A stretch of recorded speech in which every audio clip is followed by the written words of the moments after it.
Hey, I'm Mike Spinelli, and welcome to Garage419, where we bicker about cars until somebody cries. And today, that'll be Matt Farah from the New York Motor Club. What's up, Mike? How you doing? What's up, man? I'm not crying for sure, though. I don't know, man. I'm going to be crying about those sideburns.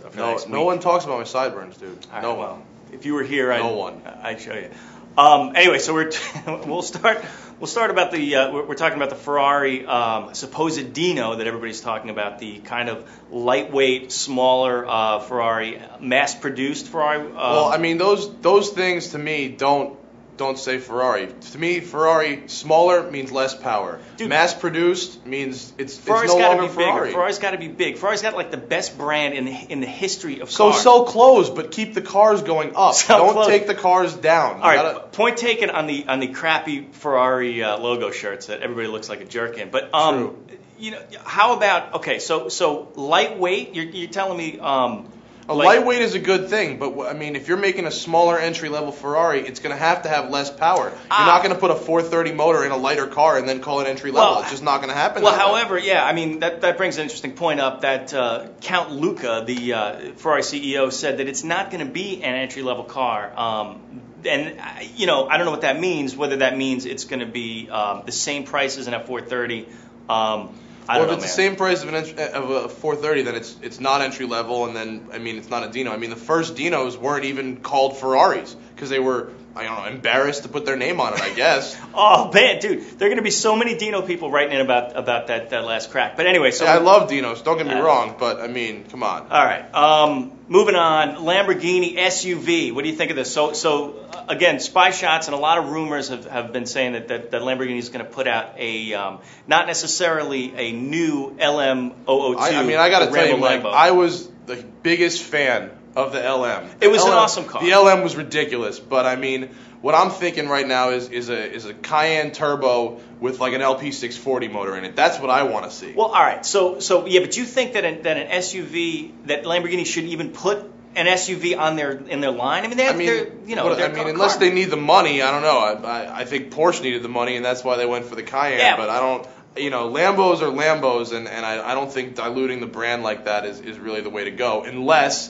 it goes 200 miles an hour, and then bring it on. So then 200 then I'm on it. So where's the turret going to be? Is that going to be on the back? I mean, because the original the Hummer thing and the LM thing is kind of passé at this point. I think we want fast trucks, not things that'll climb walls anymore. You know. All right. Well, so the rumor is that it's gonna be like the Cayenne, like the A4, but maybe a V10 in it. Well, why have a V10 with 500 horsepower out of a Gallardo? I mean, a Cayenne turbo has 510 as it is. It's got to be more. It needs a 12. It needs a 12. All right, needs a 12. All right, moving on. Porsche building the Panamera four-door. Ugliest car ever. And they also say, the word is that they're going to build a small entry-level, like a hatchback, a Porsche hatchback like the Mini. Dude, I mean, what's the deal with Porsche? I happen to have a Mini, and I love my Mini, and I would, if Porsche was to try and do that kind of thing, it would have to drive real good, because my Mini has impressed me, and I need something that it's got to feel like a Porsche. Yeah, but that's the thing. I mean, Porsche aren't they like the supercar brand? I mean, they're like, you know, the 911, the precise German engineering. You know what I'm saying? It's like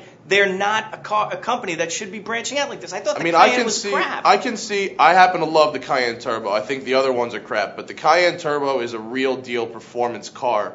I've had one up about 165, and it holds its own. Yeah, but it's a big car. Like it moves through the air like a brick, man. There's no aerodynamics. Yeah, but twin turbos are money. Don't even worry about it. Right, You're all good. But it needs all that stuff to break the wind. I mean, I understand where they're going with the Panamera. I mean, a sedan is a logical next step. It can be fast. You got to compete with the AMGs and the M stuff and the Quattroporte. But I mean, a Golf. Jesus. Yeah, well, you know, there you go. All right, we'll be back after this. You know how fast you're going? I want to be your friend. Phantasm. About safety. And it's also about gas mileage. How's your insurance, huh? You're the menace, all right? So, was it worth it?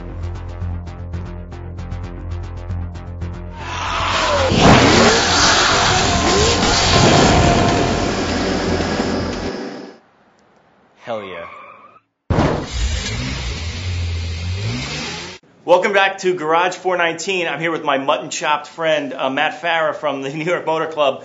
We're still arguing. The DeLorean, dude, coming back. What do you think? I got to tell you, Mike, I love DeLoreans. I don't care if anyone hates them. I grew up on Back to the Future. Every time it's on, I watch it. I love DeLoreans. One of these days, I will have my DeLorean. It's a heartwarming story, you know what I'm saying? Like you know, John DeLorean, who by the way, heartwarming. He came up with Coke in the doors. That's heartwarming. All right, but so really, he came up with real family-oriented guy. He came up with the GTO. After that, he decided to strike out on his own. Came up with this car company. You know, all kind of craziness built in Ireland. What's more important here is they made too many parts and not enough cars. So now DMC in Texas is building new cars, right? So they're building new cars of a piece of crap. $60,000 though. $60,000. You can get an original with 2,000 miles on it for $25,000. Right. What justifies to me $60,000 for a brand new one with that that awful motor? It's the original motor. It's the original crap Volvo V. Was it a V6 or an inline? I don't even know. It was a Volvo 240 DL motor. It was probably the worst motor ever made. All right, so 2.8 liter Volvo engine in a $57,000 car. I mean, come on, man. Give me a new motor. Give me a DeLorean and a new motor, and I am right on board with them. You got a new motor. So okay, you know, we were having this argument about street racing and whether you should just say screw it and go to the track. You know, spend a couple of bucks. Totally, street racing is for chumps, dude.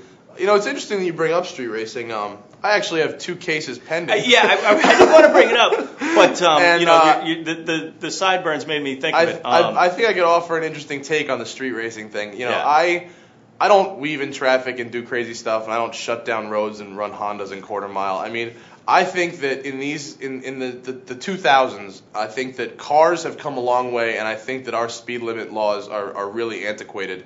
And upgraded engines, upgraded brakes, and upgraded safety features have really made it a lot safer to drive pretty fast. All right. So this is like, you know, you're making a speech?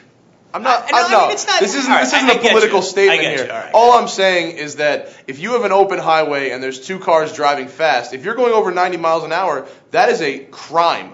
Yeah. And I think to me those laws should be amended to include higher performance cars that are actually much safer to drive at higher speeds. All right. The only problem I have with that is that let's take Germany for example. Where there are far fewer deaths on the highway. That's not true, dude. All right, I don't know. We'll have to look at the statistics. But the thing is that people are much better trained to drive. So the problem is in America. You know, we've got insurance companies setting these really low speed limits, right? Think of the Florida driver. I mean, think about Nick Hogan. Nick Hogan, right? This kid is 17 years old. What's he got? 4 reckless driving tickets, 2 wrecks, and he smashes up a Viper on television. Yeah, but we should we should be training kids on the not just like mandatory track time. We're doing mandatory track time, or at least do some sort. I'll tell you what. You instate mandatory track time. I'll bring my DeLorean, and I'll see you there. Maybe not mandatory track time, but definitely some stuff to make people better drivers. And basically, the whole thing is to understand and respect speed. That's all I'm saying. Be safe. Be safe. Anyway, so that wraps up the first premiere edition of Garage419. Who cried this time, dude? Was it you? Not me. Sideburns intact, bro. Oh man. All right. Well, we'll see what happens next time. See ya.